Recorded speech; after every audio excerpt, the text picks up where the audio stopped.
Hai semuanya, Assalamualaikum warahmatullahi wabarakatuh. Perkenalkan, nama saya Yowandra Desilva Sabil. Jadi di video kali ini saya akan menjelaskan terkait sejarah GATT dan WTO. Selamat menyaksikan. Baiklah, jadi sejarah GATT dan WTO itu dibagi menjadi dua fase. Pertama ada fase sebelum Perang Dunia Kedua dan sesudah Perang Dunia Kedua, yaitu GATT tahun 1947, GATT tahun 1949, dan WTO. Jadi sebelum Perang Dunia Kedua, gambaran kondisi sebelum adanya pembentukan GATT yang pertama adalah perdagangan internasional belum mempunyai panduan umum dalam perdagangan yang menyebabkan banyak terjadinya pelanggaran-pelanggaran seperti diskriminasi, dumping, dan lain sebagainya. Lalu yang kedua, perdagangan hanya bergantung atau berlandaskan pada perjanjian bilateral saja. Lalu yang ketiga, adanya proteksionisme yang sering terjadi, tarif yang tinggi, dan perang dagang. Oke, baiklah, sejarah GATT dan WTO itu dibagi menjadi dua fase. Yang pertama ada fase sebelum Perang Dunia Kedua dan sesudah Perang Dunia Kedua, yaitu GATT tahun 1947, GATT tahun 1994, dan WTO. Jadi sebelum Perang Dunia Kedua, gambaran kondisi sebelum adanya pembentukan GATT yang pertama adalah perdagangan internasional belum mempunyai panduan umum dalam perdagangan yang menyebabkan banyak terjadinya pelanggaran-pelanggaran seperti diskriminasi, dumping, dan lain sebagainya. Lalu yang kedua, perdagangan hanya bergantung atau berlandaskan pada perjanjian bilateral saja. Yang ketiga, adanya proteksionisme yang sering terjadi, tarif yang tinggi, dan perang dagang. Baiklah, setelah Perang Dunia Kedua, pembentukan Organisasi Perdagangan Internasional terbagi menjadi tiga, yaitu GATT tahun 1947, GATT tahun 1994, dan WTO. Yang pertama, proses pembentukan GATT tahun 1947. Proses pembentukan GATT melibatkan serangkaian konferensi dan perundingan multilateral, dimulai dari konferensi Bretton Woods tahun 1944 hingga penandatanganan perjanjian GATT pada tanggal 30 Oktober 1947. Baik, konferensi yang pertama itu ada Bretton Woods Conference atau konferensi Bretton Woods yang diselenggarakan di New Hampshire, Amerika Serikat tahun 1944 dengan tujuan menciptakan sistem ekonomi global yang lebih stabil.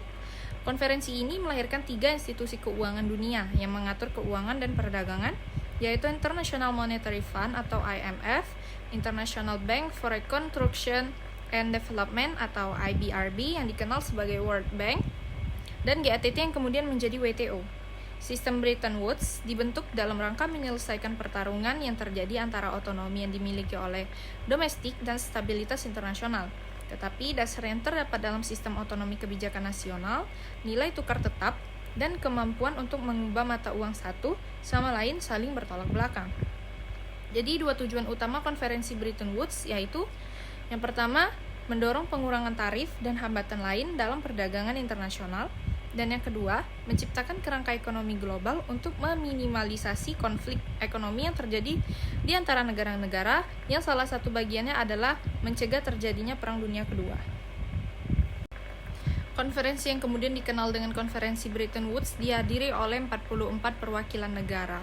Pertemuan tersebut akhirnya menghasilkan Havana Charter yang berisikan perjanjian internasional yang menyetujui pembentukan IMF dan World Bank.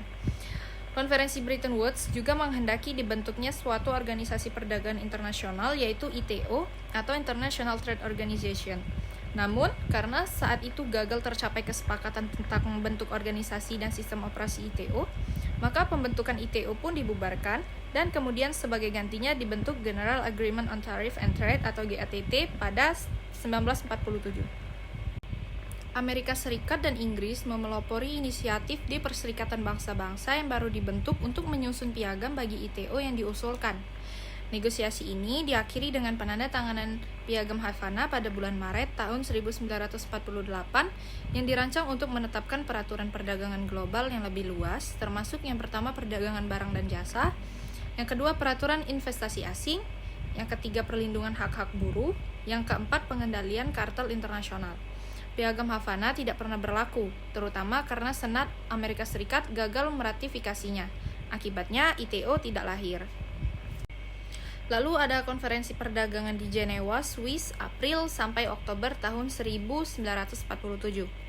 Negosiasi ini menghasilkan penandatanganan GATT pada tanggal 30 November tahun 1947.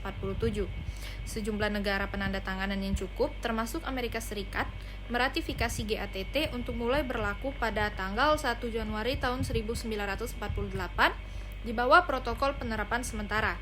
Sementara negosiasi pada piagam ITO berlanjut. GATT bertahan setelah kehancuran ITO, tetapi tidak memiliki struktur kelembagaan yang koheren. Karena para negosiator mengharapkan perjanjian tersebut akan dimasukkan di bawah payung ITO. Meskipun terdapat kekurangan kelembagaannya, GATT berhasil berfungsi sebagai organisasi internasional de facto dengan mensponsori 8 putaran negosiasi perdagangan multilateral.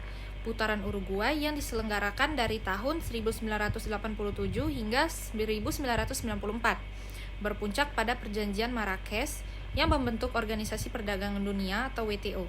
WTO menggabungkan prinsip-prinsip GATT dan menyediakan kerangka kelembagaan yang lebih langgeng untuk menerapkan dan memperluasnya. GATT berlangsung sampai pada tahun 1994 saja, kemudian pada tahun 1994 digantikan oleh WTO. Lahirnya WTO tidak lepas dari upaya pembentukan International Trade Organization atau ITO dan GATT. Usai Perang Dunia Kedua, masyarakat internasional menyadari untuk membahas dan mengatur masalah perdagangan serta ketenagakerjaan internasional. WTO lahir menggantikan GATT pada tanggal 1 Januari tahun 1995 sebagai Organisasi Perdagangan Dunia. Sekretariat GATT dijadikan sebagai Sekretariat WTO, dan WTO sebagai organisasi internasional lebih memenuhi syarat sebagai organisasi internasional yang lebih luas dan mekanisme penyelesaian sengketa yang lebih kuat daripada GATT. WTO adalah organisasi internasional publik yang beranggotakan 153 negara per tahun 2008. Baiklah semuanya, jadi sekian yang dapat saya sampaikan dan saya jelaskan terkait sejarah GATT yang bertransisi ke WTO dalam hukum perdagangan internasional. Jadi sekian dulu. Mohon maaf jika ada kurang dan kesalahan. Saya akhiri. Wabillahi taufiq wal hidayah. Wassalamualaikum warahmatullahi wabarakatuh.